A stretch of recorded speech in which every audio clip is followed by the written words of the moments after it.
akan kembali ke hadapan Anda. Dewan Harian Daerah Badan Penerus Pembudayaan Kejuangan DHD 45 Provinsi Kalsel melaksanakan seminar nasional rekam jejak Syekh Muhammad Arsyad Al-Banjari atau Datu Kalampayan. Seminar nasional ini merupakan rangkaian persyaratan untuk mengusulkan gelar pahlawan nasional kepada ulama terkenal asal Banua tersebut. Sementara itu berkas persyaratan pengusulan Syekh Muhammad Arsyad Al-Banjari sebagai pahlawan nasional kini sudah mencapai progres 90% dan tinggal proses penyusunan. Dijadwalkan berkas ini akan dikirim dalam waktu dekat yakni akhir Maret 2022. Mengangkat tema kiprah pemikiran dan karya besar Syekh Muhammad Arsyad Al-Banjari bagi Nusantara, seminar nasional ini dibuka langsung Gubernur Kalimantan Selatan Syahbirin Nur di Mahligai Pancasila, Rabu 16 Maret 2022. Syekh Muhammad Arsyad seorang mufti dan ulama kerajaan Banjar di masa Sultan Tahmidullah II, dipandang sebagai tokoh Nusantara yang mengglobal, melahirkan gagasan dan pemikiran serta karya besar. Salah satu kiprah Datu Kalampayan adalah kitab hukum ibadat yang dikenal dengan nama Kitab Sabilal Muhtadin yang kini masih dipakai dan dipelajari di kawasan Asia Tenggara. Dihadiri oleh para akademisi, tokoh masyarakat, dan juriat Syekh Muhammad Arsyad Al-Banjari, seminar nasional rekam jejak ini sebagai salah satu tahapan penting dalam rangka pengusulan Syekh Muhammad Arsyad Al-Banjari sebagai pahlawan nasional. Kita ikuti dari awal ya, mulai pendataan, pendapat-pendapat tokoh-tokoh masyarakat yang masyarakat bawah, masyarakat tengah, serta masyarakat yang tahu cendekiawan dan sebagainya. Dan alhamdulillah tidak hanya di Kalimantan Selatan, itu dapat usulan dari Jakarta, ada makanan dari Indonesia dan dari Tambilahan juga dari mana-mana lah. Mendukung untuk beliau. Selanjutnya ini sebenarnya usul yang pahlawan kita yang kelima ini. Selanjutnya nanti akan kita kali lagi tokoh-tokoh berikutnya siapa lagi yang akan menjadi pahlawan nasional. Tapi ini proses masih yang terjadi. Mudah-mudahan sukses dan berjalan lancar. Ini akan berlanjut. Hasil seminar ini nantinya akan diserahkan ke pemerintah pusat untuk ditindaklanjuti guna persetujuan penganugerahan gelar pahlawan nasional. Saat ini ada gelar pahlawan nasional yang telah dianugerahkan kepada 4 tokoh Kalimantan Selatan, yakni Pangeran Antasari, Pangeran Insinyur Haji Muhammad Nur, Brigjen Hasan Basri, dan Dr. Idham Khalid. Ahmad Ramadhani, Banjar TV.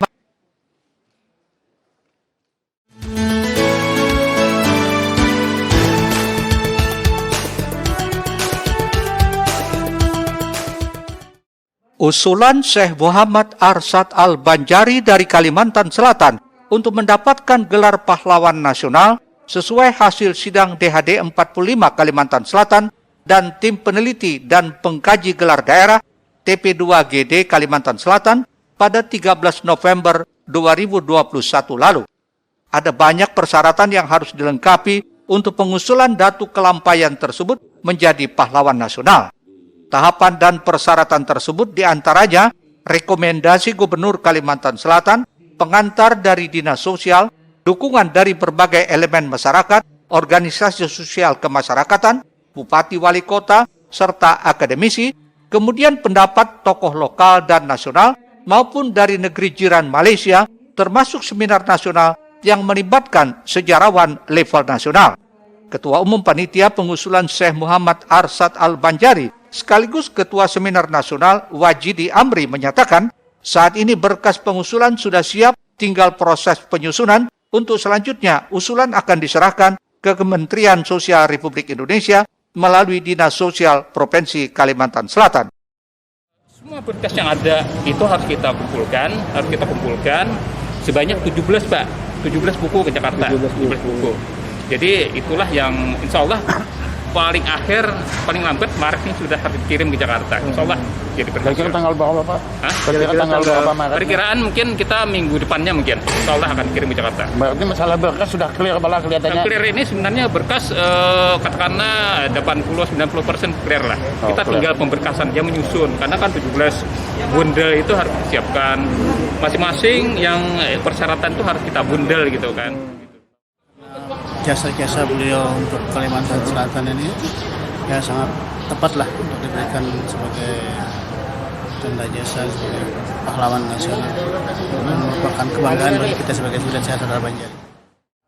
Datu Kelampayan dinilai layak mendapat gelar pahlawan nasional karena sejumlah karya tulis yang dihasilkan menjadi rujukan masyarakat dan dunia pendidikan, termasuk pula kiprahnya dalam bidang politik hukum maupun pertanian. Ahmad Ramadhani, Banjar TV. Pemirsa, memperingati Hari Mendongeng Sedunia, Dinas Perpustakaan dan Kearsipan Provinsi Kalsel menghadirkan Master of Storytelling and Ventriloquist Agus Jafar Sodik yang menghibur ratusan anak dari berbagai lembaga pendidikan. Selain itu, Dinas Perpustakaan dan Kearsipan Provinsi Kalsel juga menggelar workshop kepada ratusan guru PAUD dengan mengusung tema meningkatkan cara mengajar menggunakan teknik hypnotelling dan ventriloquist. Ratusan anak dari berbagai lembaga pendidikan nampak terhibur dan bergembira saat menyaksikan penampilan dari pendongeng berkelas internasional Agus Jafar Sodik di peringatan Hari Mendongeng Sedunia yang dilaksanakan oleh Dinas Perpustakaan dan Kearsipan Provinsi Kalsel di ruang perpustakaan anak Jalan Jenderal Ahmad Yani kilometer 6 Banjarmasin dengan penerapan protokol kesehatan. Dalam penampilannya, Kak Agus DS membawakan cerita yang dibalut dengan atraksi sulap, dibawakan bersama boneka serta seni suara perut atau ventriloquisme yang membuat anak-anak tertawa girang bersama. Menurut Kepala Dispersif Kalsel yang diwakili Kepala Bidang Pelayanan dan Pembinaan Perpustakaan, Wildan Ahyar, kegiatan ini merupakan upaya pihaknya dalam membumikan literasi sejak usia dini dengan menghadirkan Kak Agus DS, dengan harapan nantinya anak mulai menyukai dan gemar membaca buku. Adik-adik semua, yang pasti kegiatan ini adalah salah satu program dari Dinas Perpustakaan dan Kearsipan Provinsi Kalimantan Selatan supaya bisa menggiatkan literasi, membumikan literasi. Siapa yang diantara adik-adik semua yang di rumah kalau mau tidur didongengkan oleh orang tuanya? Ayo angkat tangan. Wah, cukup banyak ya, alhamdulillah. Yang belum didongengkan oleh orang tuanya di rumah pada saat sebelum tidur, minta sama ayah sama ibu didongengkan. Biar ayah ibu juga belajar mendongeng, kalian adik-adik juga bisa mendengarkan dongeng-dongeng tersebut. Itu bagus buat kalian semua. Sementara itu, menurut pendongeng Kak Agus DS, pihaknya mengapresiasi antusias besar yang diberikan oleh anak-anak PAUD tersebut. Selain itu, menurutnya dongeng menjadi kegiatan sangat penting bagi tumbuh kembang anak, terutama dalam pembentukan karakter mereka serta memperkuat ikatan antara anak dan orang tua. Ya, sebenarnya sih saya iri ya, secara pribadi iri ya.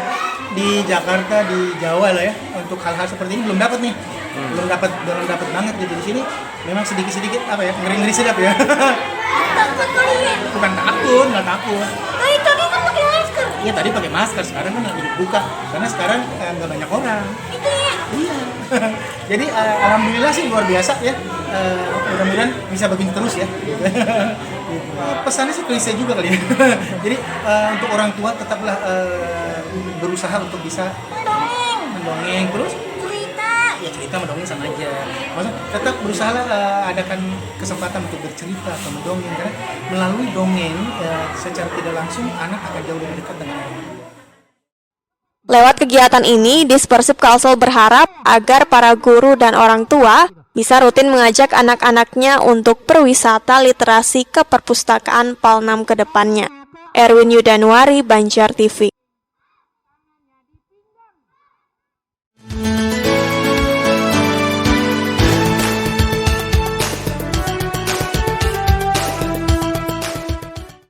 Guna meningkatkan kualitas guru untuk menjadi tenaga pendidik yang berkualitas dan profesional, Dinas Perpustakaan dan Kearsipan Provinsi Kalsel menggelar workshop dengan tema meningkatkan cara mengajar dengan teknik hypnotelling dan ventriloquisme di ruang aulanya di Jalan Ahmad Yani kilometer 6 Banjarmasin.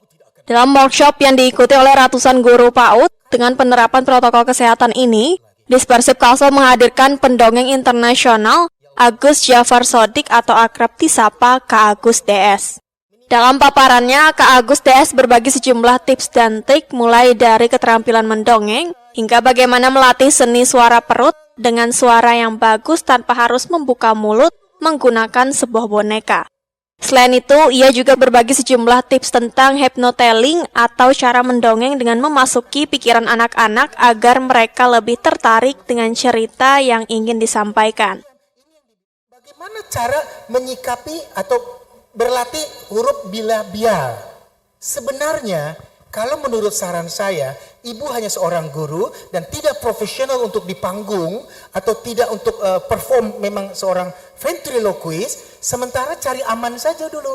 Sambil terus berlatih bagaimana mengucapkan huruf-huruf bilabial itu.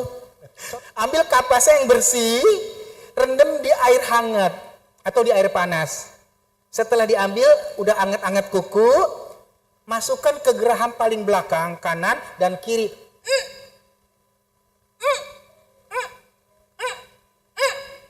Nah, kebanyakan seorang ventriloquist awal atau di awal-awalnya masih menyembunyikan, tidak bisa menyembunyikan giginya. Hai teman-teman, aku di sini, ayah. Memang tidak gerak bibirnya, tapi nggak enak banget kelihatannya karena giginya kelihatan. Tekanannya itu dibuat ketika cengkok antara huruf dengan huruf jangan ditabrak, nggak akan terbuka bibirnya. Ya, itu yang pertama. Yang pertama ada tahan tadi ya. Ya, M semua diucapkan pada saat giginya tadi di gerahamnya ditekan tadi. Yang kedua, jangan pernah malu mengucapkannya di depan orang. Dan jangan melatih diri sendiri di depan kaca. Anda akan tersesat. Lewat kegiatan ini diharapkan tips dan trik yang disampaikan oleh Kak Agus DS bisa menjadi masukan bagi para guru PAUD dalam meningkatkan pembelajaran anak di sekolah ke depannya. Erwin Yudanuari, Banjar TV. Pemirsa, kepengurusan KONI Kalimantan Selatan masa bakti 2021-2025 resmi dilantik. Diharapkan di bawah kepemimpinan Bambang Heri Purnama, prestasi olahraga di Kalsel ke depannya semakin baik lagi. Sementara itu, kepengurusan baru KONI Kalsel dihadapkan dengan permasalahan anggaran untuk pelatihan dan pembinaan atlet karena tahun ini hanya menerima 500 juta rupiah dari usulan 27 miliar. Ketua Umum KONI Pusat Letjen TNI Purnawirawan Marsiano Norman secara resmi melantik kepengurusan KONI Kalimantan Selatan masa bakti 2021-2025 yang kembali dipimpin Bambang Heri Purnama berlangsung di Gedung Mahligai Pancasila Banjarmasin Selasa 15 Maret 2022. Total ada 55 pengurus yang dilantik, 15 diantaranya merupakan wajah baru yang diharapkan mampu meningkatkan prestasi olahraga di bumi Lampung Mangkurat. Marsiano Norman optimis di periode kedua Bambang memimpin KONI, prestasi Kalsel di ajang PON ke-21 di Aceh dan Sumatera Utara dapat meningkat, dengan memfokuskan pembinaan kepada cabur unggulan. Memberikan perhatian khusus kepada cabang-cabang olahraga unggulan Kalimantan Selatan sehingga bisa fokus pembinaan olahraganya kepada atlet-atletnya. Insya Allah kita lihat pada PON ke-21 nanti di Aceh Sumatera Utara, prestasi Kalimantan Selatan lebih baik daripada di Papua yang lalu, dan atlet-atlet Kalimantan Selatan semakin banyak yang menjadi anggota atau menjadi atlet nasional, menjadi atlet cabang-cabang olahraga unggulan untuk keikutsertaan Indonesia baik dalam SEA Games, Asian Games maupun Olimpiade. Hal serupa turut diungkapkan Wakil Gubernur Kalsel Haji Muhyiddin yang menghadiri langsung pelantikan tersebut. Muhyiddin berharap KONI lebih memperhatikan atlet berpotensi jangan sampai diambil daerah lain. Kalau memang ini digiatkan terus, ada dijaga, diperhatikan cabang-cabang yang berprestasi, jangan sampai dia beralih tempat lah. Pindah lain kan, diambil orang kan. Sementara itu, Ketua Umum KONI Kalsel Bambang Heri Purnama Mengaku siap mengemban tugas ini, ia terus melakukan koordinasi dengan pemerintah daerah untuk mendukung peningkatan olahraga di Kalsel. Tapi kita mengharapkan juga kepada pemerintah daerah dukungan maksimal, dan kami berusaha berkoordinasi terus dengan kepala daerah dan Dispora juga bagaimana caranya kita meningkatkan prestasi, karena semua itu perlu dukungan yang serius. Kini bersama pengurus lainnya, Bambang telah menyusun beragam standarisasi program pelatihan melalui Binpres yang diharapkan mampu meningkatkan medali pada PON ke-21 mendatang. Eko Anggoro, Banjar TV.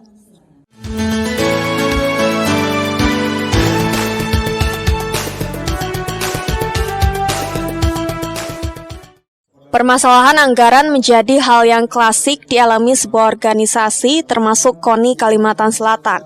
Pengurus yang baru dilantik dipusingkan dengan minimnya anggaran yang diterima dari pemerintah daerah, yaitu hanya sebesar 500 juta rupiah dari yang diusulkan 27 miliar rupiah. Ketua Umum KONI Kalsel Bambang Heri Purnama pun menyampaikan hal ini kepada Wakil Gubernur Kalsel, Muhyiddin, dan Ketua DPRD Kalsel, Supian HK, yang menghadiri pelantikan pengurus KONI Kalsel. Ia berharap ada perubahan secepatnya yang dilakukan pemerintah daerah karena berdampak terhadap pembinaan atlet. Ternyata realisasinya hanya 500 juta, cuman saya sudah menghadap kepada kepala daerah dan ini akan dirubah. Mudah-mudahan secepatnya bisa terrealisasi. Ini ada nantinya keinginan untuk meningkatkan komunikasi dengan Dewan Penyantun, Pak? Ya, kita akan berusaha meningkatkan, karena memang kita perlu ketahui keadaan keuangan daerah juga minim ya. Jadi kita bagi dan kita berusaha untuk menggalang hubungan dengan pihak ketiga. Berdampaklah Ketua dengan 500 juta aja dikasih? Iya, berdampak sekali lah. Jadi kalau 500 mungkin tidak bisa jalan ya. Hal ini pun menjadi perhatian khusus Wakil Gubernur Kalsel yang siap mengkoordinasikannya kepada Gubernur dan DPRD Kalsel untuk penambahan anggaran di APBD perubahan. Masalah dana tadi kan akan diperhatikan, mungkin akan ditinjau kembali. Jadi kemungkinan karena rendah saat ini masalah dana ya, ya. Dana 500 juta. 500 ya. Ini karena rendah ini satu. Di lain-lain Kabupaten Kuta banyak karena dana itu masuk di provinsi, masuk ke Dispora. Nah kalau masuk ke KONI itu pasti banyak. Kalau anggaran umpamanya tiap cabur itu umpamanya 1 miliar, ada 1 miliar. Nah ada berapa cabur kan? Selain fokus terhadap cabur unggulan, KONI juga mempersiapkan cabur lainnya yang memungkinkan meraih prestasi pada PON ke-21 di Aceh dan Sumatera Utara, mengingat ada 64 cabur yang akan dipertandingkan. Eko Anggoro, Banjar TV. Tuntas sudah lintas Banua sepekan kali ini, nantikan rangkaian berita terpilih lainnya minggu depan hanya di Banjar TV. Akhir kata, saya Murtalsia dan yang bertugas hari ini undur diri dari hadapan Anda. Selamat menikmati hari libur Anda. Wassalamualaikum warahmatullahi wabarakatuh.